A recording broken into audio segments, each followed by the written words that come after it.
कि जो तुम्हारे सेमेस्टर में चल रहा है ना वो सब्जेक्ट पढ़ो।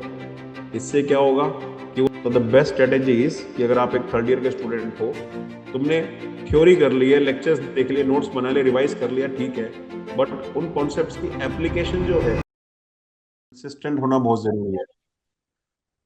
हाँ सर, मुझे तो ऐसा ही लगता है। कंसिस्टेंसी जरूरी है मेनली, कि कंसिस्टेंट अगर बच्चा रहेगा तो डेफिनेटली उसे हेल्प मिलेगी, है ना। तो कंसिस्टेंसी मतलब तुम पढ़ते डेली थे, चाहे कम पढ़ो चाहे हाँ, ज्यादा मैं पढ़ो, डेली पढ़ता और था। डेली पढ़ते हाँ। थे, हाँ सर। है ना। मेन मतलब मुद्दा ये सर, था कि कोई मैं भी हर डोंट हर डेली होना चाहिए। हर रोज नया कॉन्सेप्ट करने का ऐसा कुछ जरूरी नहीं है कि आज थोड़ा मन नहीं हम्म। लग रहा, आज थोड़ा क्वेश्चन प्रैक्टिस कर लेते हैं, तो ऐसा कुछ हम्म। मतलब हो जाता है। हम्म। तो मेनली क्या है, यही मैसेज मैं स्टूडेंट्स को भी देना चाहता हूँ कि कंसिस्टेंसी बहुत जरूरी है। जैसे एक T20 क्रिकेट के अंदर हम बात करते हैं कि सिक्सर मारो, फोर मारो, सिंगल लो, डबल लो, कुछ भी करो, बट डॉट बॉल नहीं होनी चाहिए। Dot ball is considered as a crime in the T20 cricket. In the same way, in the preparation journey, dot day नहीं होना चाहिए। बिकॉज अगर हाँ डॉट डे सर। होता है तो उससे फिर जो रूटीन टूटता है ना, उस रूटीन को बनाने में फिर बड़ा टाइम लग जाता है कई बार। कहने को तो हमने हाँ दो सर। दिन का ब्रेक लिया है, बट इस 2 दिन के ब्रेक से जो मोमेंटम ब्रेक होता है, उस मोमेंटम को दोबारा गेन करने में फिर बड़ा परेशानी आती है। बट अगर हम कंसिस्टेंट रहेंगे, भले किसी दिन ऐसा होगा कि 10 घंटे भी पढ़ने का मन करेगा, किसी दिन ऐसा होगा कि यार बस 2-3 घंटे पढ़ने का मन कर रहा है, बट अगर वो हाँ 2-3 घंटे भी डेली बेसिस पे हम देते रहेंगे ना, तो रूटीन बना रहेगा, मोमेंटम बना रहेगा, टच बना रहेगा। और फिर बीच बीच में ऐसे दिन भी आएंगे जिस दिन हम ज्यादा टाइम भी दे पाएंगे। तो दैट इज वेरी बिल्कुल इंपॉर्टेंट। सर। तो आपका कभी मन कर रहा है या नहीं कर रहा है, बट जैसा भी है, अपना मोमेंटम ब्रेक नहीं करना है, डेली बेसिस पे अपना टाइम डिवोट करना ही करना है। ठीक है। बिल्कुल सर। तो ये आपने बहुत अच्छी बात की कि कंसिस्टेंसी मैटर्स अ लॉट। ठीक है ना। और मतलब किस सब्जेक्ट्स ने तुम्हारी मतलब ज्यादा हेल्प करी, और कौन से सब्जेक्ट्स में तुम ज्यादा कंफर्टेबल रहे वाइल द प्रिपरेशन? तो सर, मास ट्रांसफर था, हीट ट्रांसफर था। ये दोनों मतलब बहुत ही अच्छे तरह से प्रिपेयर किया था मैंने। और इस बार वेटेज भी तो मास ट्रांसफर का, मतलब इस बार तो सर एमसीक्यू का वेटेज बहुत ही ज्यादा था। एनईटी की तो हाँ। बहुत ही कम देखने को मिला। हम्म। और आईपीसी भी तो था, अच्छा खासा। और केमटेक से भी बहुत सर तो हुआ है। हम्म। तो मास ट्रांसफर, हीट ट्रांसफर और केमिकल मास टेक्नोलॉजी तूने ट्रांसफर, हीट बोला। ट्रांसफर। हाँ। Fluid mechanics. फ्लूइड मैकेनिक्स तो इस साल वैसे भी काफी ज्यादा आया था। हम्म। हम्म। तो तुम्हारे फेवरेट सब्जेक्ट्स है मास, हीट, एफएम। हीट मास, हाँ, हीट मास एफएम। हीट मास एफएम फेवरेट है, और मैं आपको बता दूं ये इंटरव्यूअर्स के भी फेवरेट है। तो हाँ, जब तुम तो आगे कभी पीसी में। इंटरव्यूज दोगे तो तुम्हें काफी हेल्प मिलेगी। बिकॉज इंटरव्यूज के अंदर भी हीट, मास और एफएम ही ज्यादातर पूछा जाता है। ग्रेट हाँ है, सर। ग्रेट, बहुत अच्छी बात है। तो अर्घदीप, अब मुझे बताओ कि जो बच्चे अभी थर्ड ईयर में हैं, है ना, थर्ड ईयर में नहीं, मतलब अभी सेकंड ईयर में है, इवन सेमेस्टर में, फोर्थ सेमेस्टर में, और थर्ड में जाने वाले बेसिकली। ठीक है, क्योंकि जून जुलाई से नया सेमेस्टर स्टार्ट हो जाता है। तो जो थर्ड में जाने वाले हैं, तो उनको तुम क्या, कैसे गाइड करना चाहोगे कि भाई थर्ड ईयर में ही एटलीस्ट हम गेट क्वालिफाई कर पाए? हाँ सर, तो ये बात मैं बोलना चाहती हूँ, मुझे जो लगता है कि जब जो कॉलेज का जब करिकुलम होता है, मतलब थर्ड ईयर में, मतलब हमको हीट ट्रांसफर, मास ट्रांसफर क्या नहीं पढ़ाया जाता है। तो जो सिलेबस में जो चल रहा है, तो उसको सर अगर हम पहले उसको अगर, मतलब हम उसको अगर प्रायोरिटी में रखेंगे, तो मेरा सेमिस्टर भी निकल जाएगा और गेट के लिए भी मैं अच्छी तरह से कट ऑफ क्लियर कर पाऊंगा। तो ये मुझे सही बात। लगता है कि जो एक साथ हो जाएगा, मतलब सेमिस्टर का लोड भी अगर आ जाए तो प्रिपरेशन में हम्म। दिक्कत हो जाएगा। मुझे तो ये हम्म। लगता है सर। हम भी कोचिंग में ही बोलते हैं कि जब बच्चा कहता है सर मैं थर्ड ईयर में हूँ, मैं किन सब्जेक्ट के साथ स्टार्ट करूँ, तो मैं यही गाइड करता हूँ कि जो तुम्हारे सेमेस्टर में चल रहा है ना वो सब्जेक्ट पढ़ो। इससे क्या होगा कि वो सब्जेक्ट में भी तुम्हारी हेल्प होगी, सेमेस्टर में भी तुम्हारी हेल्प होगी, और गेट और पीएसओ की प्रिपरेशन तो अपने आप होती रहेगी पैरेलल में। तो लोड नहीं लगेगा। कई बार बच्चे हाँ सर। गलती करते हैं कि सेमेस्टर में चल रहा होता है मास ट्रांसफर, वो कोचिंग में स्टार्ट कर देते हैं फ्लूइड मैकेनिक्स या थर्मोडायनेमिक्स। तो ऐसे हम्म। में सेमेस्टर का तो लोड है ही अपने ऊपर, और कोचिंग क्लासेस का फिर अलग से सब्जेक्ट करने की वजह से और लोड आ जाता है, जिसकी वजह से एडिशनल लोडिंग की वजह से या तो उन्हें अपनी कॉलेज की प्रिपरेशन में हर्जाना भुगतना पड़ता है, या फिर अपनी कोचिंग की प्रिपरेशन को पोस्ट करना पड़ता है ना। तो द बेस्ट स्ट्रेटेजी इज कि अगर आप एक थर्ड ईयर के स्टूडेंट हो, तो थर्ड ईयर में मेन केमिकल इंजीनियरिंग के सब्जेक्ट्स आते हैं। तो जो जो हम्म। सब्जेक्ट हमारे केमिकल इंजीनियरिंग के थर्ड ईयर के अंदर है, आप वही वही सब्जेक्ट्स अगर पढ़ोगे तो आपको पैरेलल में काम आपका चलता रहेगा और कुछ अलग फील नहीं होगा। ऐसा लगेगा कि मैं वही कॉलेज में पढ़ रहा हूँ, वही यहाँ पे पढ़ रहा हूँ। कुछ एक्स्ट्रा बर्डन फील नहीं होगा, जिससे कि आप वहां भी अच्छा परफॉर्म करोगे और एग्जाम में भी बाद में जाके अच्छा परफॉर्म करोगे, है ना। ग्रेट यार, ग्रेट। और जो बच्चे अभी थर्ड ईयर में हैं, मतलब सिक्स सेमेस्टर में, मतलब जिनके पास एक साल है, एक साल के अंदर करना है जो करना है, तो उनको क्या मैसेज रहेगा आपका? एक साल में जो करना चाहते हैं मैक्सिमम बूस्ट करना चाहिए, मुझे तो ऐसा लग रहा है। हम्म। तो जो पहले जो उसको उनको फोकस करना चाहिए, जो इनकम्प्लीट सब्जेक्ट है उसको बहुत अच्छे से करेंगे, और हम्म। Maximum amount of time dedicate करना चाहिए रिवीजन और क्वेश्चन प्रैक्टिस में। वैरायटी टाइप का हम्म। क्वेश्चंस हम प्रैक्टिस करना चाहेंगे।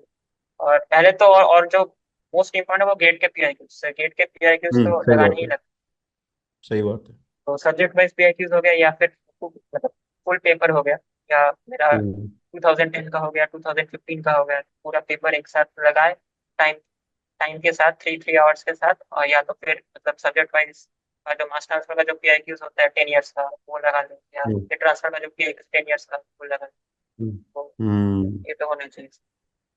ग्रेट। तो पीवाईक्यूज के बारे में हम काफी ज्यादा बात की, और मैं भी अपने हर सेशन में, चाहे प्लस का सेशन हो, यूट्यूब का सेशन हो, स्पेशल का सेशन हो, एक बात बच्चों को जरूर बोलता हूँ यार, पीवाईक्यूज पीवाईक्यूज पीवाईक्यूज सबसे ज्यादा इंपॉर्टेंट है।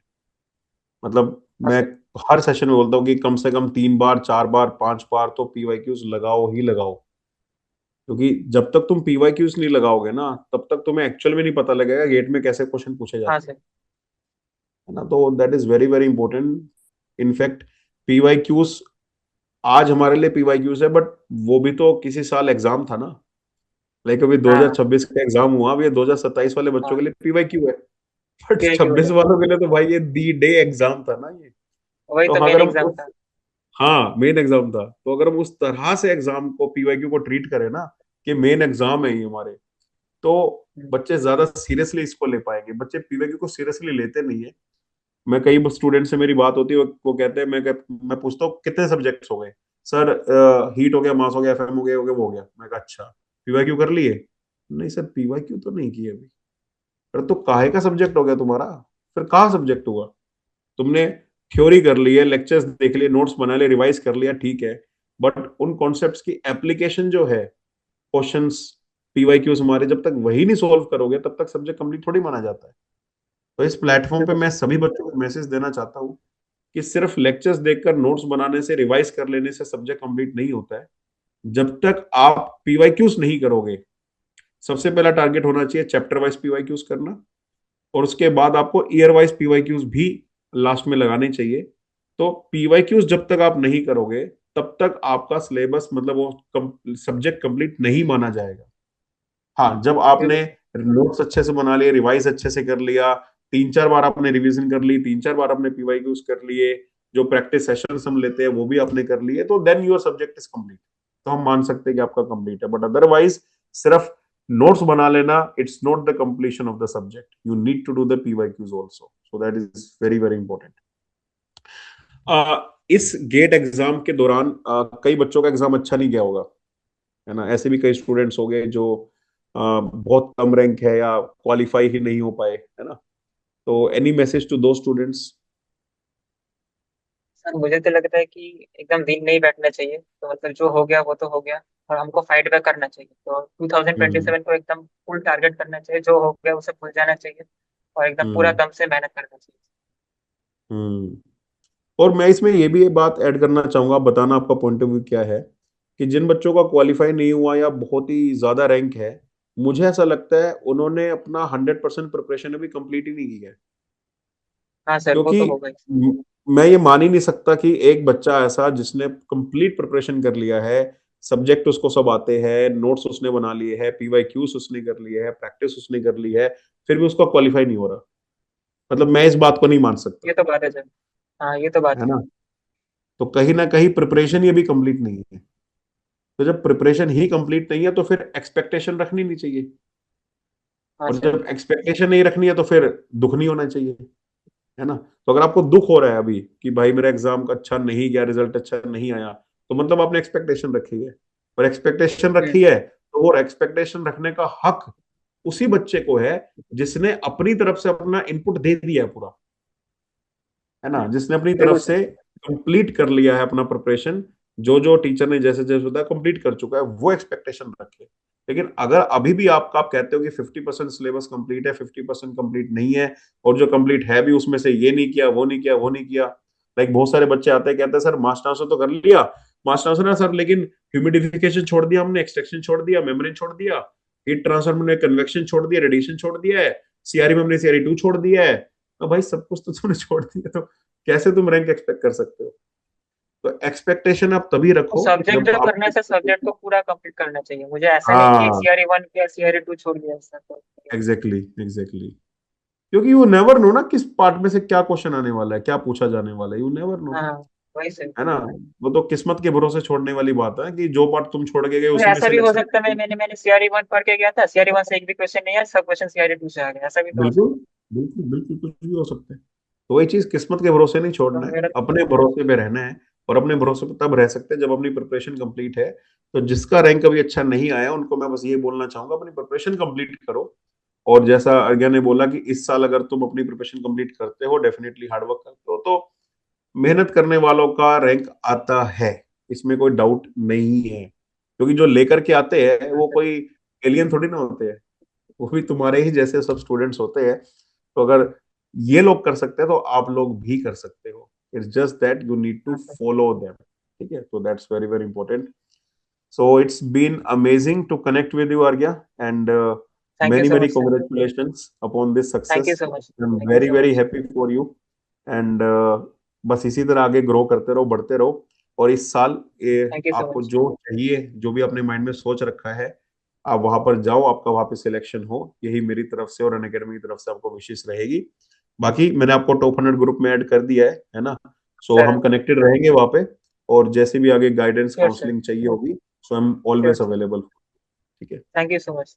Thank you so much. All the best. Thank you.